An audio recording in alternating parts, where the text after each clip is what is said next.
Hey guys! ఈ రోజైతే weather ఎంత బావుందంటే అంత బావుంది. మార్నింగ్ నుంచి కూడా ఎంత ఎండున్నా సరే, ఇంక ఈవినింగ్ అయ్యేసరికి మంచిగా వర్షమైతే పడ్డది. సో, ఈలోపు నేను మా అక్క ఉన్నామంటే తెలిసిందే కదా! సో, ఇంకేదో రెసిపీ చేసుకుందాం, ఏదో ఒక డిషెస్ ఈవినింగ్ స్నాక్స్ కింద అనుకున్నాము. ఇంక ఇంట్లో చూసేసరికి మిల్ మేకర్ ఉన్నాయి. సో, మిల్ మేకర్ పకోడీ చేద్దాం కదా అని చెప్పేసి ట్రై చేస్తున్నాము.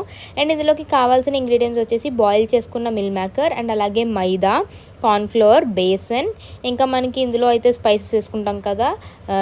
Chilli powder, salt and garam masala ఏవుంటే అవి యాడ్ చేసుకోండి. మసాలాస్ మీ ఆప్షనల్. ఇందులో కావాలితే మీరు చికెన్ మసాలా వేసుకున్న లైక్ చికెన్ టైప్‌లో టేస్ట్ వస్తది.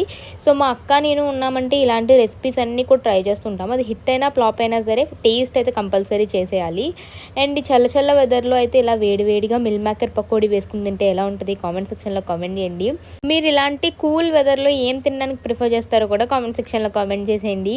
దీన్ని ఒక 5 మినిట్స్ మ్యారినేట్ చేసుకున్న తర్వాత ఆయిల్‌లో ఫ్రై చేసేసుకోవడమే. టేస్ట్ వచ్చేసి సూపర్బ్ ఉంటుంది. And that's it for today's video.